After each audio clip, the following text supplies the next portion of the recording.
마태복음 14장 오늘 이 사건은 세례 요한에 대한 순교에 대한 그 리얼하게 설명되어 있는 그 내용입니다. 오늘 이 말씀을 그냥 읽어보기만 해도 은혜가 되고 그냥 그 말씀 그대로 읽어도 우리가 충분하게 이해가 되는 그런 말씀이죠. 그러나 우리가 한번 또 이 말씀 속에 하나님의 계획이 무엇인지를 또 살펴보고자 합니다. 오늘 이 말씀 첫 번째 보면 우리가 몇 주간 동안을 마태복음 14장을 조금 우리가 말씀을 연구하고 또 말씀을 들을 텐데 오늘 말씀은 세례 요한의 순교지요.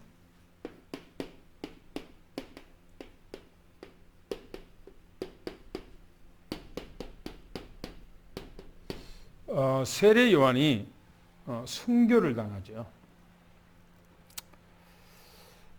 이 세상에서 믿는 사람들 가운데서 가장 큰 축복이 있다면 순교하는 겁니다. 순교하는 것보다 더 큰 축복은 없어요. 그래서 세례 요한이 복음 때문에 순교를 한 사람이죠. 우리가 좀 몇 가지를 보겠는데요.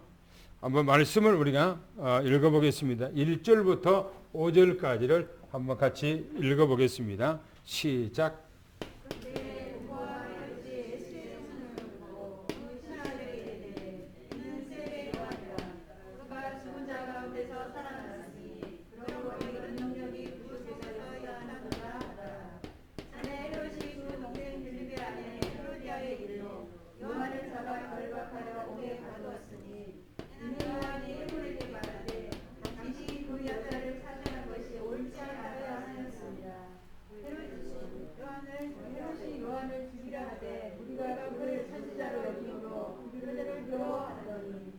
예, 예수님께서 그때 그랬어요.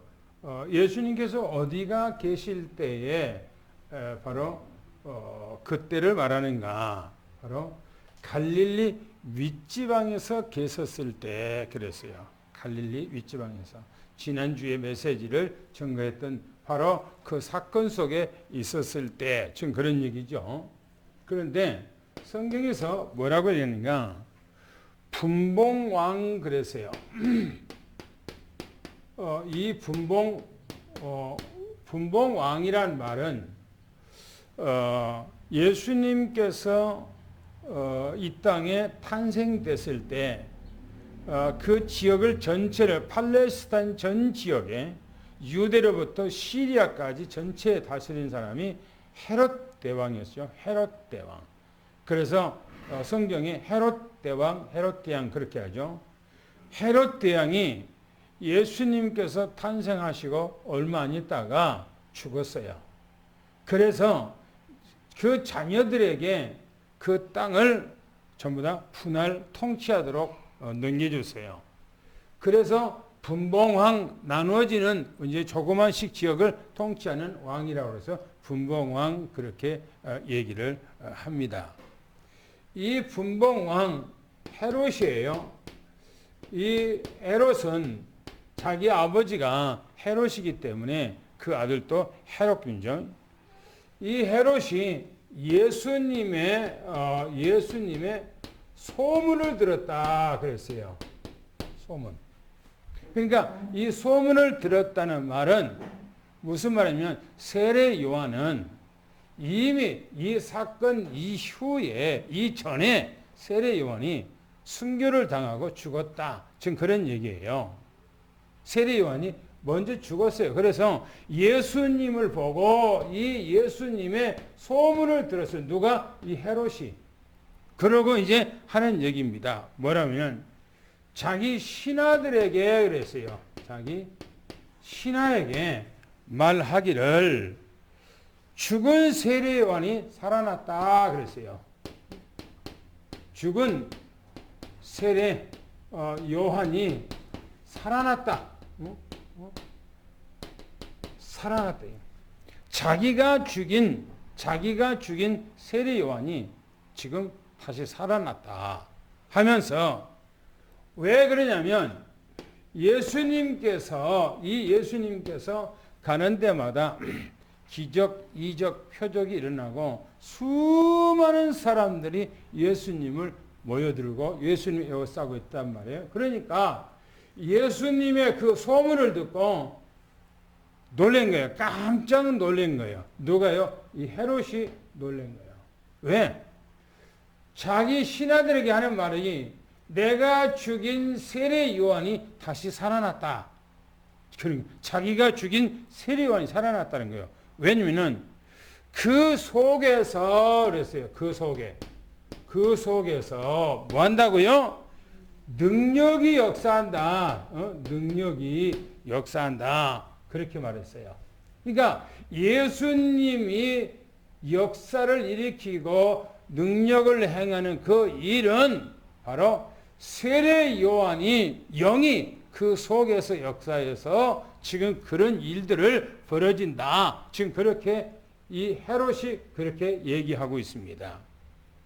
그런데 두 번째 보면 이렇게 얘기하고 있어요. 전에 그랬어요. 전에. 뭐 했단 말입니까? 세례 요한을 죽였던 얘기하는 거예요, 지금. 전에 헤롯이 이 헤롯이 무슨 이 성경에 보니까 무슨 짓을 했나 이거. 무슨 짓 했나 하는 거예요. 예전에 이 헤롯이 무슨 짓을 했는가 보셔요. 그 동생 그랬어요. 그 동생은 뭐냐면은 바로 분봉왕입니다. 분봉왕. 이 분봉왕인데 무슨 분봉이냐면 빌립이라고 하는 분봉왕이에요. 그런데 자기 친동생이 아니에요. 배다른 동생. 그러니까 헤롯이 마누라가 여럿이 있었는데 그 여럿 있는 그 자녀들이 다 그 왕들이 전부 다 틀려. 배가 틀려. 그래서 이 헤롯이 자기 동생, 친동생이 아니지만 배다른 동생이지만 이 동생의 아내를 빼앗아 버렸어요. 아내를. 이 동생의 헤롯의 헤로디아의 아내를 빼앗았다는 거예요. 빼앗았어요. 그 말은 무슨 말입니까? 자기 제수씨를 뺏어버렸어요. 자기 제수씨를. 뺏어 뭐 했다니까? 자기 아내 삼아버렸다 이거예요. 보세요. 그 일로 그랬어요. 그 일로 이 세례 요한이 뭐 했는가? 책망을 했다고. 책망을 했어요. 누구를? 이 헤롯을 책망한 거예요. 그 책망하니까 이 헤롯이 요한을 잡아서 어디에 가요? 감옥에다가 집어넣어놨어요. 말을 못하도록. 왜냐면 세례 요한이 사람들 군중들이 많이 있는 가운데서 헤롯을 뒷가면서 헤롯에서 책망한단 말이에요. 그러니까 온 백성들이 이 소리를 듣고 백성들도 마음에 도저히 이걸 수용하지 못하는 어떤 분을 가지고 있는 거예요. 그러니까 세례 요한의 말을 못하도록 잡아다가 감옥에다가 집어넣어버렸다. 그런데 보세요. 세 번째 뭐라고 말하는가? 헤롯의 책망을 듣고 이 책망 듣고 무슨 일이 있는가? 당신이 그 여자를 차지한 것이 옳지 않다는 거예요. 당신이 그 여자 차지하는 거 옳지 않다는 거예요. 당신 제수 씨를 뺏어서 자기 아내를 만드는 그런 사람이 세상에 어디가 있냐 이거예요. 일반 백성들도 하지 못한 짓을 어떻게 해서 왕이 그런 짓을 하냐 하면서 세례 요한이 그 헤롯을 책망한 거예요. 그러니까 헤롯이 성경에 보니까 기분 나쁜 거예요. 그래서 뭐냐면은 요한을 뭐라고요? 죽이려 요한을 죽이려 했어요. 그런데 죽이지 못한 이유가 있어요. 왜? 세례 요한을 백성들이 선지자로 여기기 때문에 안 죽였다 그랬어요. 선지자로 여기 온 백성들이 세례 요한을 선지자로 여겨. 그래서 못 죽이고 그냥 감옥에다가만 그냥 가둬놓고 있어요. 가둬놓고. 우리는 이 말씀 속에서 무엇을 생각을 해야 될까요? 이 말씀 속에서 지금 헤롯이 뭡니까? 헤롯이 뭐요? 자기의 이 탐심, 그렇죠? 자기 이 탐심이요. 이것을 위해서라면 뭐요? 이것을 위해서라면 별짓이라도 다는 거예요. 이게 별짓이라도. 예컨대 우리는 신앙생활하면서 하나님을 믿으면서 나의 이익을 위해서 별짓이라도 해서는 안 되는 거예요.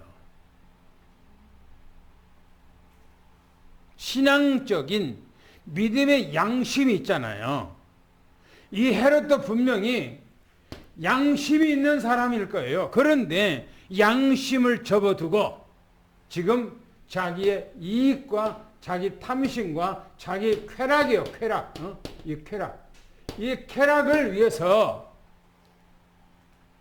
해서는 안 될 짓을 한 거예요. 그러니까 세례 요한이 책망을 했단 말이에요. 그러면 세례 요한의 책망을 듣고 회개해야 되겠지요. 그죠?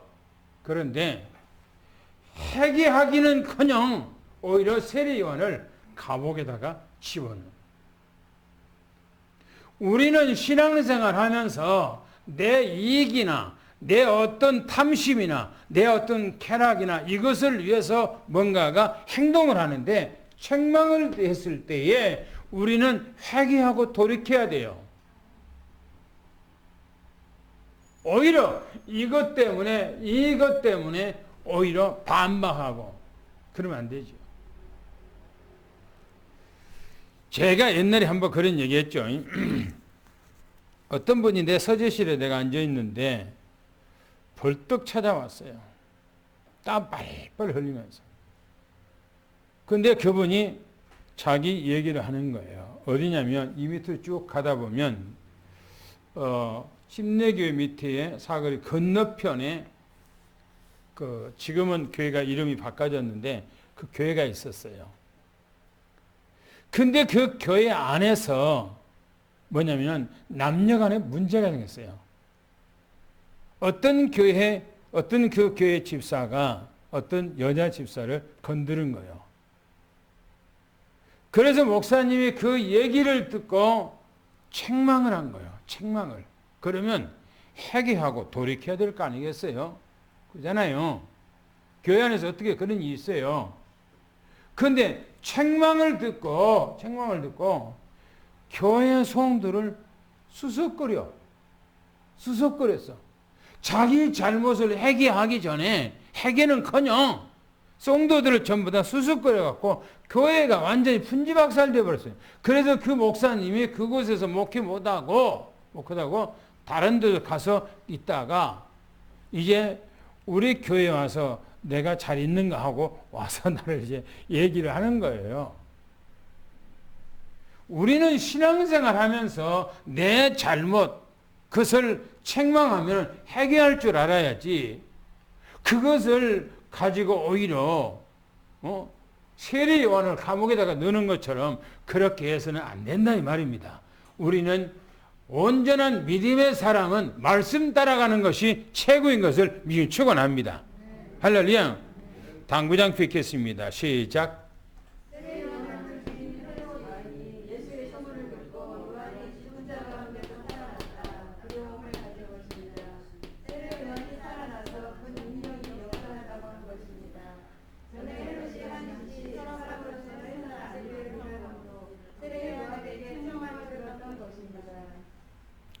그 다음에 본문 말씀 들어가서 보겠습니다. 6절부터 11절까지 보겠습니다. 시작.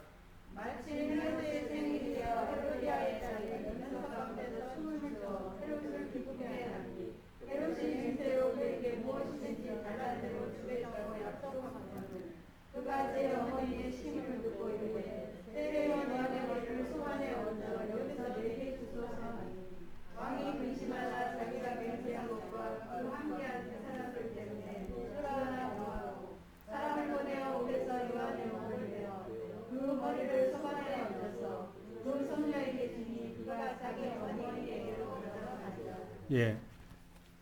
두 번째는 세례 요한이 지금 순교를 당했어요. 순교. 보세요. 마침 그랬어요. 마침. 뭐가 있다니까 헤롯의 이 헤롯의 생일이었다 그랬어요. 생일. 근데 우리 같으면 생일 같으면 뭐 밥 한 그릇 이렇게 먹으면 되지만은 옛날에 왕 같으면은 그 생일에 뭡니까? 생일에 큰 연회를 베풀겠지요. 그 나라에서 이름 있고 높은 그런 사람들을 불러서 아주 큰 연회를 벌면서 자기를 이제 과시하고 자기를 드러나고 축하하겠지요. 보세요. 이 생일 때에 성경에서 보면 헤로디아의 딸 그래서 헤로디아 이 헤로디아의 딸이 뭐였는가? 춤을 추더라 그랬겠어요. 춤. 연석회의 사람들이 많이 모였는데 이 헤로디아의 이 딸이 춤을 추고 있어요. 이 말씀의 어떤 그 내용 안에 그 느낌이 뭐냐? 이 헤로디아의 딸이라고 했기 때문에 이 헤롯의 딸은 아닌 것 같아요. 딸은 아니다. 그러면 이 딸은 누구냐 했을 때 분봉왕 그 동생 분봉왕 빌립의 딸이었을 것이다 하는 거예요. 그러면 이 헤롯은 자기 조카가 되는 거예요. 조카.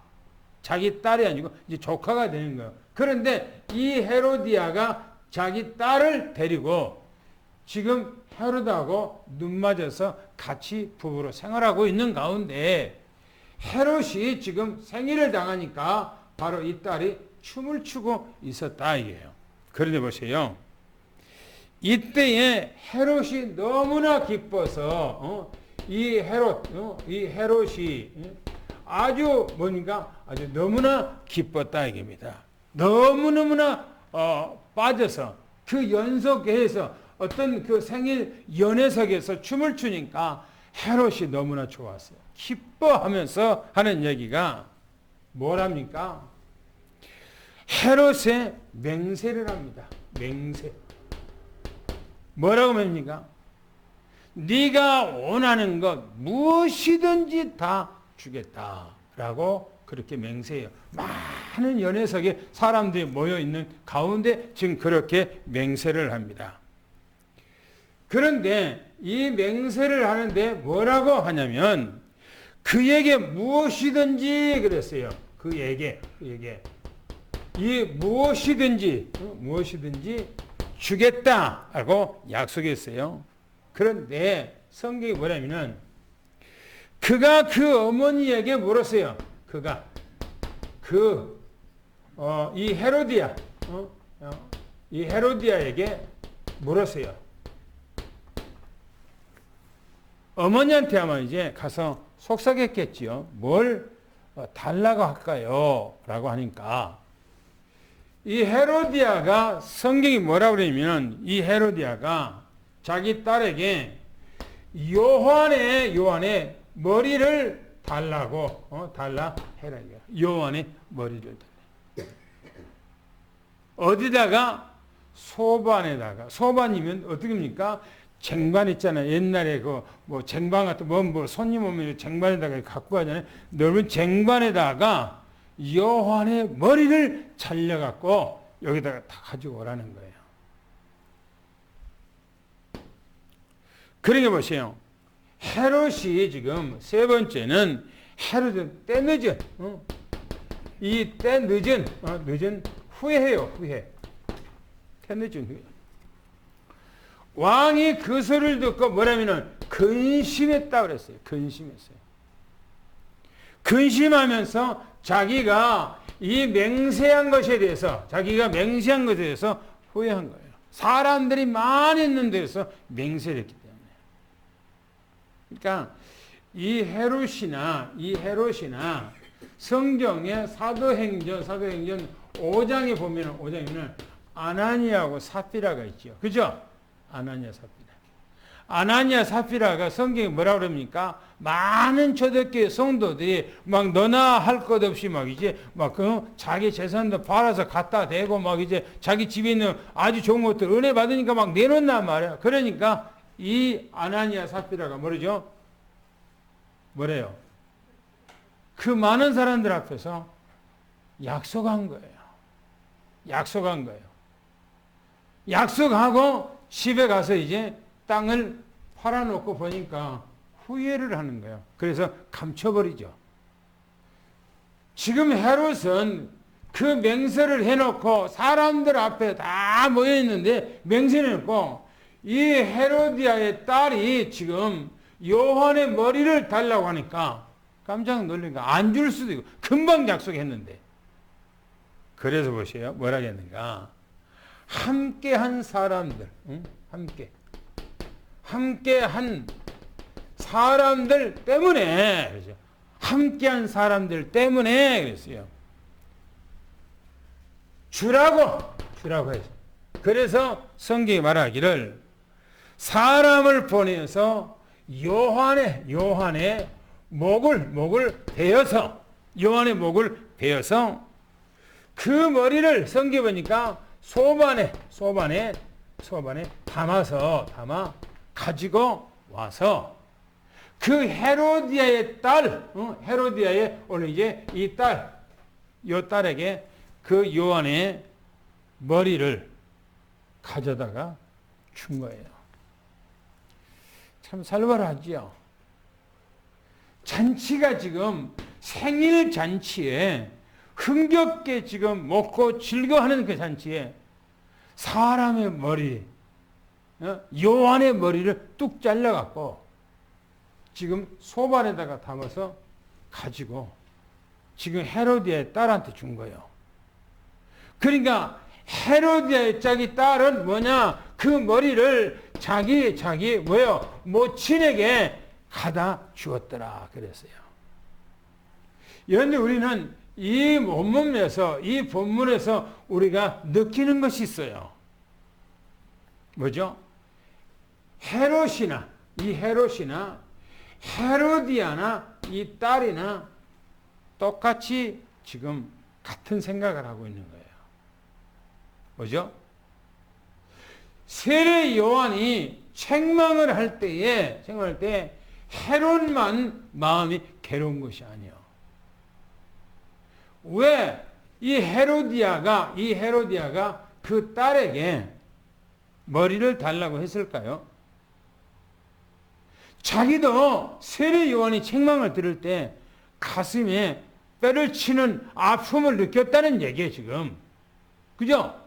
자기들의 잘못에 대해서 책망하기보다 세례 요한의 저놈을 죽여야 되겠다고 하는 그 미움과 그것이 지금 마음에 있는 거예요. 마음에. 그러니까 범죄한 사람은 범죄 그 속에 빠져버리면 아무리 누가 책망을 하더라도 그 책망한 소리 안 들려요. 오직 자기가 하고 있는 그 행동만이 옳다고 생각하고 있는 거예요. 죄인데도 죄라고 의식을 못하는 거예요. 우리가 탐욕과 내 이익과 내 탐욕과 어떤 내 쾌락이 있어요. 그러면 그것에 딱 집착이 되고 그게 빠지면 누가 말해도 안 들어요. 안 들어. 그것이 옳다고 생각하고 그걸 고집을 해. 그래서 내가 지난번에 여기 얘기하면서 뭡니까? 80억이라고 하는 80억이라고 하는 어마어마한 이 돈에 대해서 여러분들이 그걸 책망하면은 잘못했다고 해서 그것을 다 토해내고 미안하다고 해야 될 거 아니겠어요? 근데 그렇지 않아요. 자기 잘못에 대해서 자기 잘못에서 뉘우치지 못하면 의미가 없는 거예요. 오늘 여러분들이 내가 잘못한 것 어떤 거 있더라도 하나님의 말씀에 내가 그것이 거슬리고 내가 하나님의 말씀에 부담이 느끼면 내가 돌이켜야 돼요. 할렐루야. 할렐루야. 그게 올바른 신앙입니다. 그게 자기가 살아가는 거예요. 자기가 사는 거예요. 당구장표 읽겠습니다. 시작. 헤롯이 생일이 되어 많은 손님 가운데 헤로디아 딸이 춤을 춥니다. 헤롯이 춤추는 헤로디아 딸에게 선물을 약속합니다. 헤로디아가 요한의 머리를 요구하도록 합니다. 헤롯이 많은 사람 앞에서 약속이기에 그 약속을 지키기 위해 그대로 요한의 머리를 주문합니다. 요한의 머리를 손안에 담아왔다고 했습니다. 12절 말씀을 한번 읽겠습니다. 시작. 요한의 제자들이 와서 시체를 가져다가 장사하고 가서 예수의 아뢰니라. 요한의 제자들이 요한을 장사하고 지금 예수님 앞에 그렇게 됐다고 아랬다. 예수님 앞에 보고했다. 지금 그런 얘기죠. 저는 어제 유튜브에 아리아라고 하는 그 내용이 올라와서 제가 근 2시간 동안을 그걸 보았어요. 아리아라는 말은 흩어졌던 유대인들, 전 세계에 흩어졌던 유대인들이 뭐냐면은 자기 나라로 이스라엘로 가기를 원한 것이 아리아 그렇게 얘기해요. 자기 나라로 가는 것을. 자기 본토로 가는 것을. 저는 에티오피아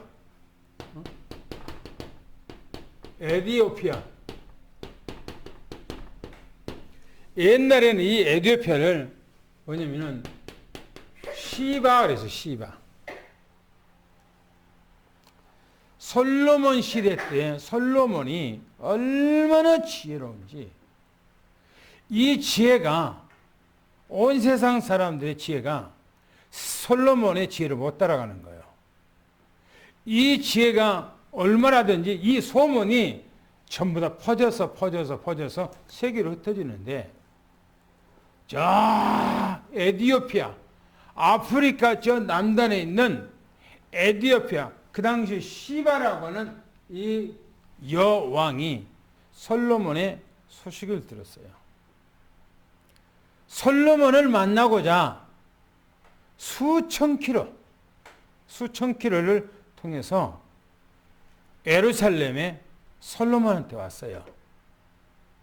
솔로몬에게 여러 가지 지혜에 대해서 이제 수수께끼 같은 그런 얘기를 하면서 풀어보라니까 솔로몬이 그냥 아무렇지 않게 그냥 풀어버려요.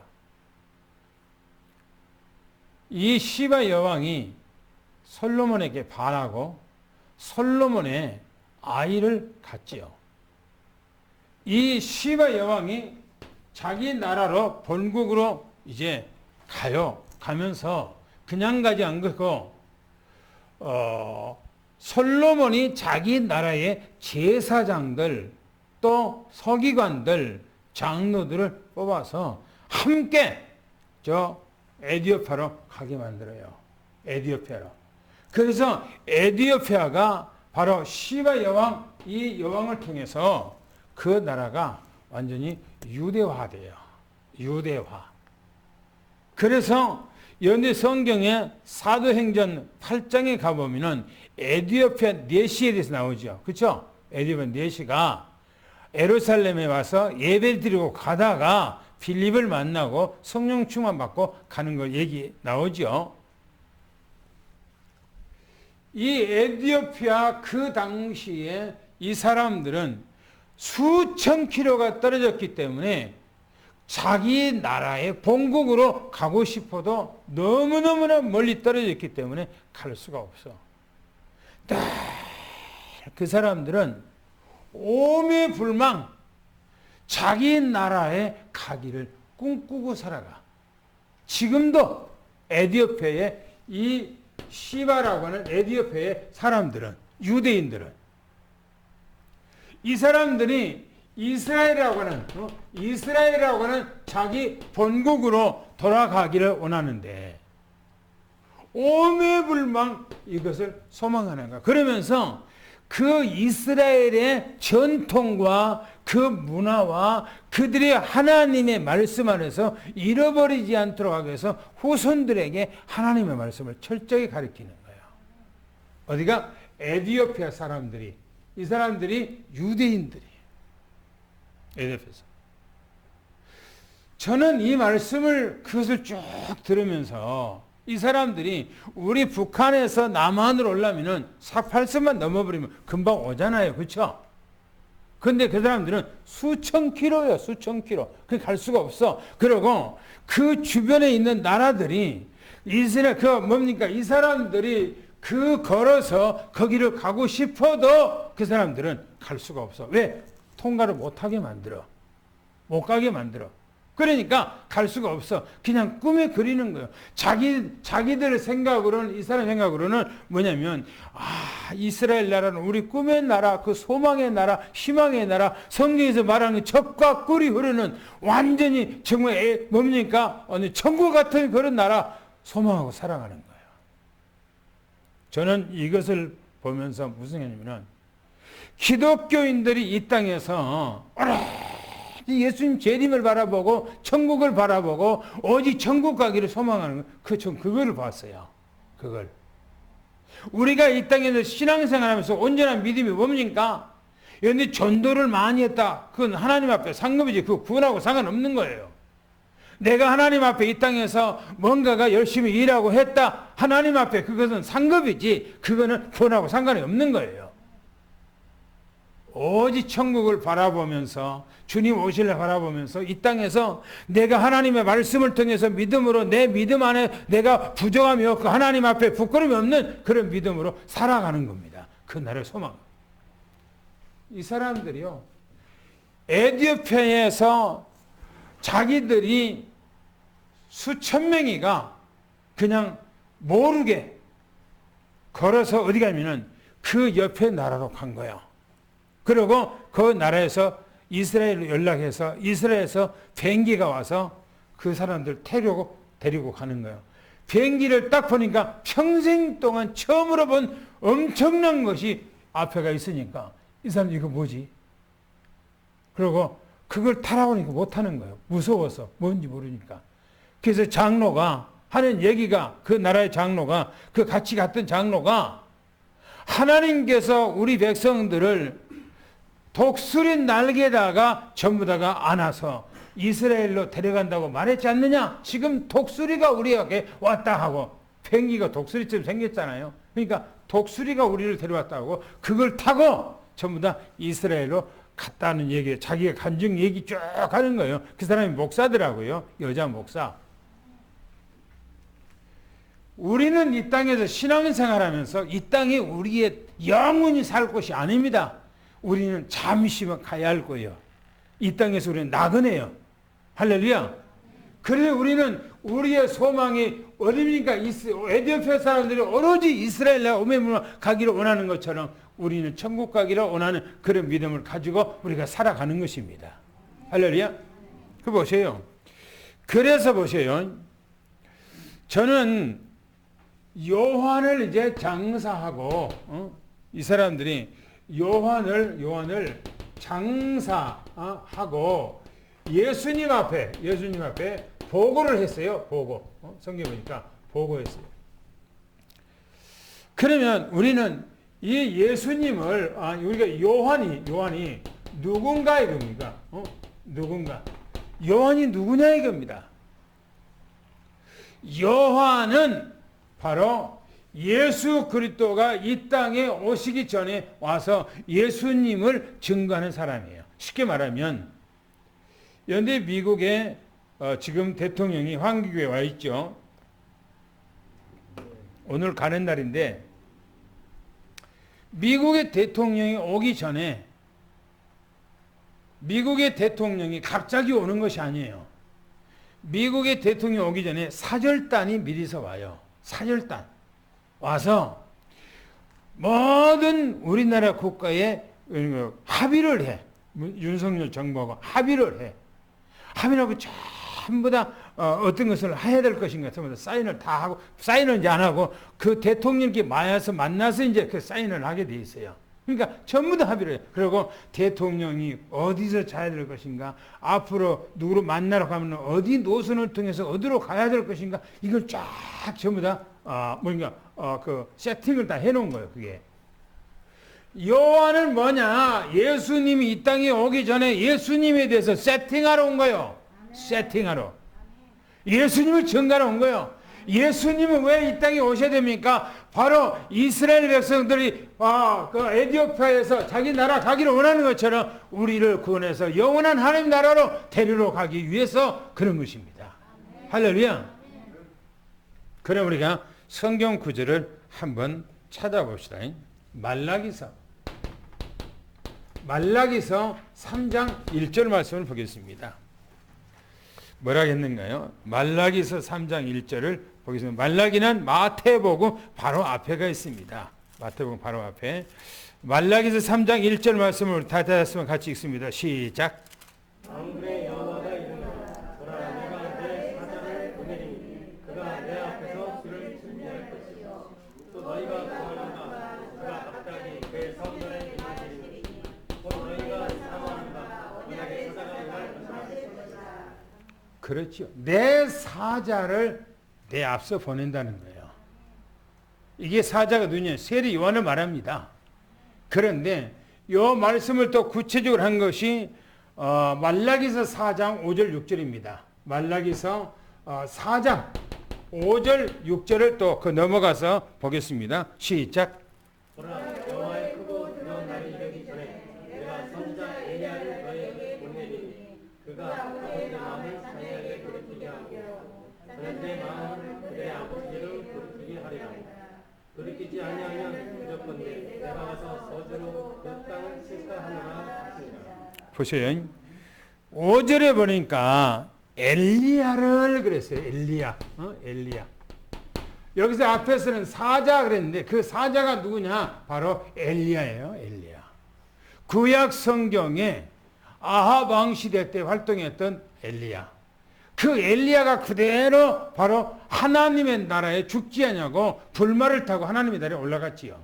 그런데 그분이 다시 이 땅에 오신다는 얘기가 아니고 그 성정을 가지고 엘리야의 성정을 가지고 메시아에 앞서서 사역하실 분이라는 것이지 하늘에 올라가 버렸던 엘리야가 다시 온다 그런 얘기는 아니죠.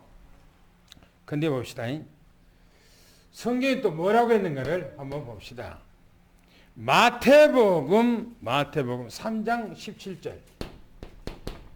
3장 17절 말씀을 보겠습니다. 시작. 하늘로부터 소리가 있어 말씀하시되 이는 내 사랑하는 아들이요 내 기뻐하는 자라 하니라. 지금 이 말씀은 세례를 예수님 앞에 베푸는거든요. 누가요? 세례 요한이 예수님이 세례를 베풀 때에 하늘에 들려온 소식이에요. 뭐냐? 세례 요한은 예수님을 위해서 준비하는 사람이다 라고 하는 거예요. 또 한번 봅시다.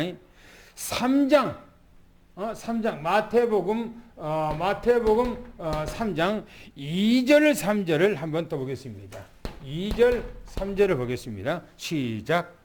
그러나 천국이 가까이 왔느니라 하였으니 그는 선지자 이사야를 통하여 말씀하신 자라 일렀으되 광야에 외친 자의 소리가 있어 이르되 너희는 주의 길을 준비하라 그가 오실 길을 곱게 하라 하였느니라. 이분이 뭐라고요? 주의 길을 준비하는 사람이라 이겁니다. 오늘 여러분들 이 시대에 주님 오실 것을 준비하는 그런 여러분들에게를 축원합니다. 할렐루야. 또 보겠습니다. 요한복음 1장을 보겠습니다. 요한복음 1장 27절. 요한복음 1장 27절을 보겠습니다. 시작. 곧 내 뒤에 오시는 분이라 나는 그의 신발끈을 끌기도 감당하지 못하겠노라 하더라. 세례 요한이 예수님에 대해서 얘기하는 거예요. 나는 그분의 신발끈 풀기도 감당하지 못하겠다. 그분은 어마어마한 분이고 그분은 거룩한 분이며 전능한 분이라는 겁니다. 그러면서 그 뒤에 말하기를 이렇게 말합니다. 29절 30절을 보겠습니다. 29절 30절이요. 시작. 그날 요한이 예수께서 자기에게 나오심을 보고 이르되 보라 세상 죄를 지고 가는 하나님의 어린 양이로다. 내가 전에 말하기를 내 뒤에 오는 사람이 있는데 나보다 앞선 것은 그가 나보다 먼저 계시니라 한 것이 이 사람을 가리킨다. 예수님이 세례 요한보다 6개월 늦게 태어났어요. 그러면 세례 요한의 육신적으로는 동생이요. 그렇죠? 세례 요한의 동생이요. 그런데 세례 요한은 이분은 나보다 먼저 존재했던 분이라 그렇게 말하고 있어요. 세상적인 생각으로는 이해가 안 되는 거예요. 아니 형이 자기 동생한테 하는 얘기를 사람들한테 이 동생은 나보다 앞섰다고 그게 어떻게 이해가 됩니까? 그게 말이나 됩니까? 그런데 예수님께서 세례 요한인 예수님을 들어서 그렇게 얘기하는 거예요. 또 봅시다. 마태복음 11장을 봅시다. 마태복음 11장에 뭐라고 했는가를 한번 봅시다. 11절을 한번 봅시다. 11절에 시작. 이 말씀을 하신 후에 또 이르시되 우리 친구 나사로가 잠들었도다. 그러나 내가 깨우러 가노라. 11장. 내가 진실로 너에게 말하노니 여자가 낳은 자 중에 세례 요한보다 큰 이가 일어남이 없도다. 그렇죠. 천국에서는 극히 작은 자라도 저보다 크니라. 그래 보세요. 여자가 낳은 자 중에 그래서 여자가 낳은 자 중에 요한보다 더 큰 이가 없다는 거예요. 그 말은 창세 때부터 아담 이후에 지금까지 세례 요한보다 더 큰 이가 나타난 이가 없다는 거예요. 아니 세례 요한이 어떻게 해서 에덴 동산에서 아담 이후에 여자가 낳은 자 중에 세례 요한보다 더 큰 이가 없다고 그렇게 얘기할까요? 어떻게 해서 그것은 무슨 의도와 무슨 말로 그렇게 말할까요? 왜? 아니 아브람도 있잖아요. 아브람도. 아니 노아도 있잖아요. 우리 인류는 아담의 후손이지만은 또 노아의 후손이에요. 그런데 예수님께서 얘기하기를 여자가 낳은 자 중에 세례 요한보다 더 큰 이가 없다 그렇게 얘기했어요. 그 무슨 말이죠? 내가 여러분들에게 몇 번 얘기했어요. 예수님께서 바리새인들한테 하는 얘기입니다. 너희 조상들이 나 때 포기를 얼마나 사모한 줄 아냐. 그러나 내가 이 땅에 온 것에 대해서 자기 시대에 내가 이 땅에 왔으면 하는 그런 소망을 가지고 그들은 살았지만 하나도 나를 보지 못했다 그랬어요. 그런데 너희들은 나를 봤단 말이에요. 근데 너희들은 왜 나를 안 믿냐 이거예요. 근데 세례 요한은 성경 에덴 동산에부터 지금까지 내려온 중에 여자가 낳은 자 중에 이 세례 요한보다 더 큰 이가 없다고 하는 말은 세례 요한은 나를 앞서 나를 준비하기 위해서 이 땅에 태어난 사람이다. 그리고 나를 증거한 사람이다. 그리고 예수님을 위해서 헌신하고 예수님을 위해서 살다가 예수님을 위해서 순교한 사람이다. 지금 그 얘기예요. 어마어마한 얘기하는 거예요. 어마어마한 얘기. 연애 세례 요한은 예수님께서 말씀하신 거 에덴 동산에서 창세 이후에 여자가 낳은 자 중에 바로 세례 요한보다 더 큰 이가 없는 것이에요. 그런데 그 뒤에 보면은 천국에서는 요한이 왜요? 세례 요한이 천국에 올라가면 세례 요한이 제일 낮다고 얘기하고 있어요. 왜 그래요? 믿음 안에서 우리는 세례 요한보다 더 큰 축복을 받았다 그 말입니다. 왜 그런가요? 세례 요한은 율법의 사람이요. 율법의 사람. 그러나 우리는 믿음의 사람이요. 은혜의 사람입니다. 또 써봅시다. 14절을 봅시다. 마태복음 11장 14절에 뭐라 했는가요? 시작. 만일 너희가 즐겨 받을진대 오리라 한 엘리야가 곧 이 사람이니라. 그렇죠. 오리라고 오리라 한 사람이 바로 이 사람이다입니다. 이 사람. 이 사람이 누구냐? 바로 엘리야다. 그리스도가 오기 전에 엘리야가 와야 된다고 했던 그 사람이 누구냐? 바로 이 세례 요한이라는 거예요. 그러니까 성경이 요한복음 1장에 가보면 유대인들이 바리새인들이 세례 요한이 사역할 때 찾아와서 당신이 그리스도냐? 당신이 오기로 했던 엘리야냐? 라고 말해요. 그래 선지자냐? 그러게 나는 선지자도 아니고 엘리야도 아니고 그리스도도 아니라고 그러게요. 세례 요한이 지금 자기를 모르는 거예요. 자기가 엘리야라는 거 모르는 거예요. 사역할 뿐이지. 여러분 우리는 주님 안에서 최고 축복받은 것을 축원합니다. 할렐루야. 당구장표 읽겠습니다. 시작.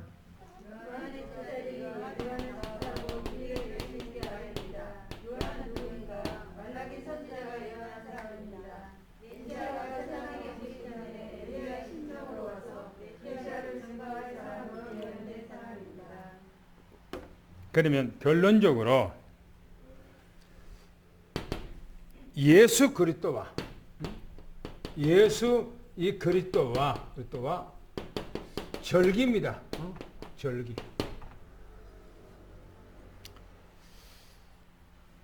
앞으로 제가 이 부분들에서 자꾸 언급할 거예요. 왜냐하면 너무나 중요하기 때문에 우리는 그리스도 그러면은 우리가 이 그리스도 그러면 무슨 생각? 그리스도 그러면 무슨 뜻이죠? 네? 그렇죠. 그리스도라고 그래요. 그리스도. 이 그리스도는 기름을 이 기름을 부음 받은 자 그 말이죠. 기름을 부음 받았다. 그리스도라는 뜻이. 그러면 우리가 무엇을 위해서 기름 부음 받았는가? 이스라엘 나라에서는 왕을 세울 때 반드시 기름을 부어서 왕을 세웠어요. 참기름이나 들기름 부었다는 아니고요. 올리브 기름, 향수를 부었다. 지금 그런 얘기죠. 두 번째는 제사장을 세울 때, 제사장을 세울 때에 기름을 부어서 세웠어요. 그리고 선지자를, 이 선지자를 세울 때에 기름을 부었어요. 그런데 성경에 보면은 이 사역 세 가지를 감당하는 사람이 있어요. 아무도 이상해서 없는데 보면은 사무엘 같은 그런 사람이 바로 왕 같은 그런 그 당시 왕이 없으니까 왕 같은 사람이었어요. 그리고 그 당시 제사장이었어요. 그리고 그 사람은 선지자 복음을 증거하는 사람이었어요. 그런데 왕을 세울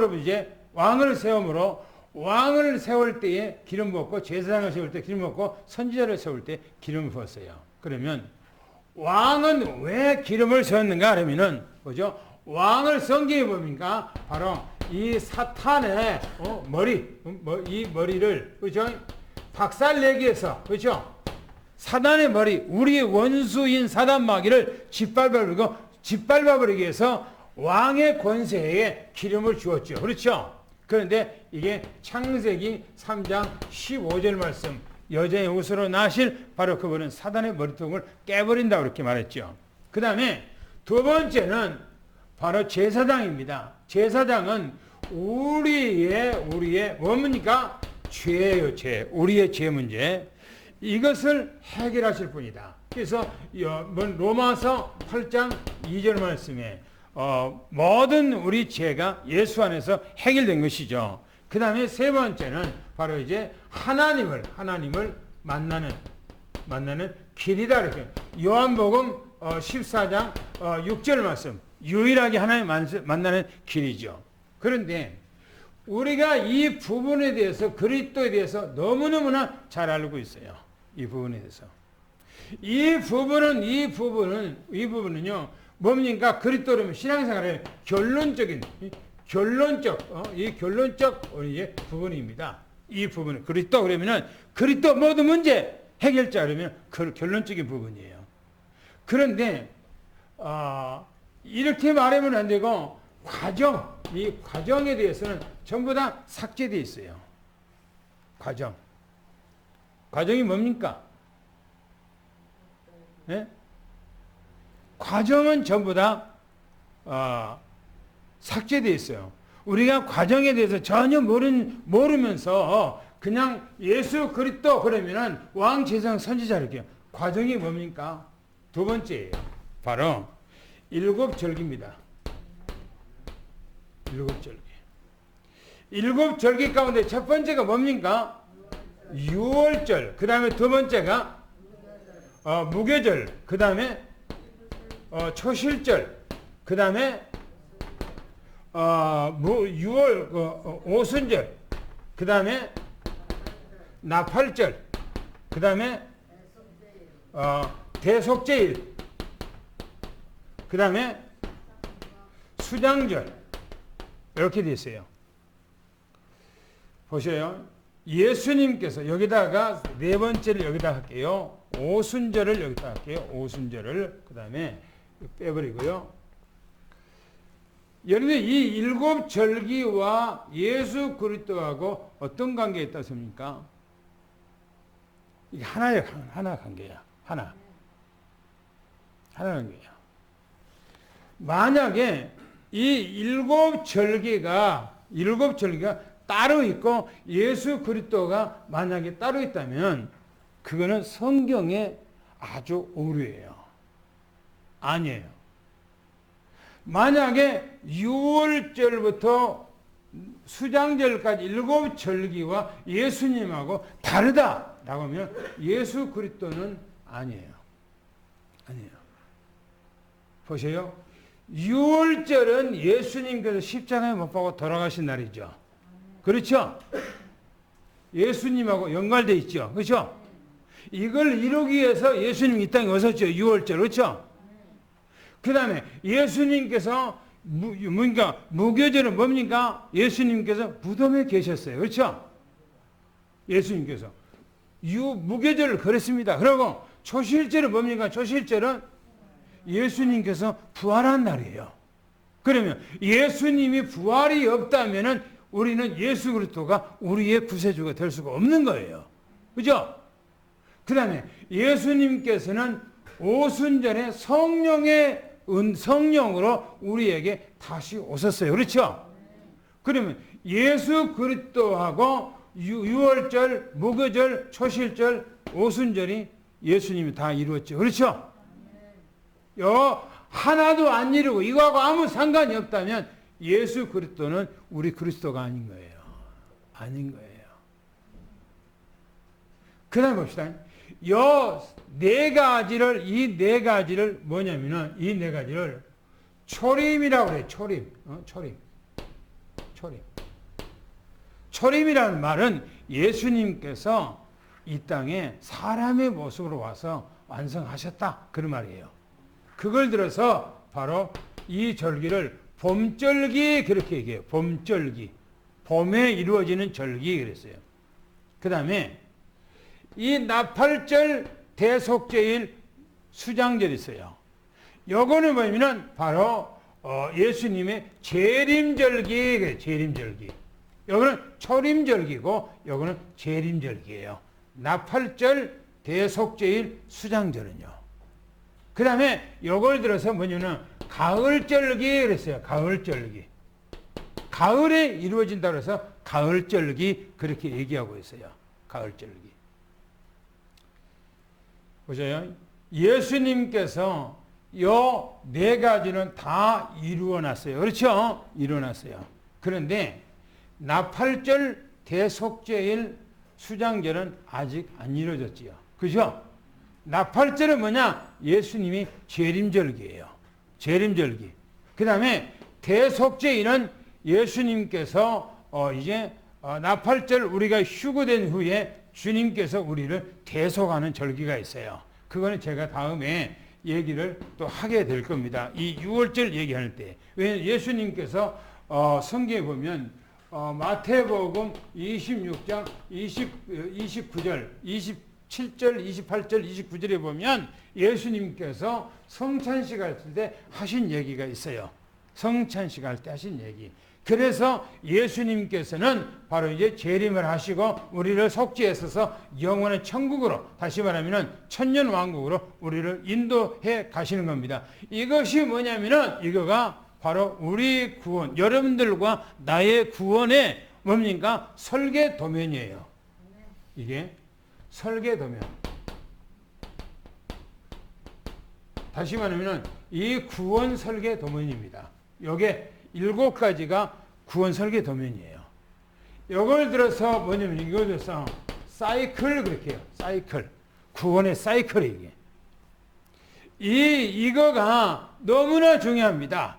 예수님 왜 세례 요한이 이 땅에 와서 왜 그런 고난을 당하면서 왜 세례 요한이 순교를 당해야 됩니까? 바로 예수 그리스도 때문에 그런 거예요.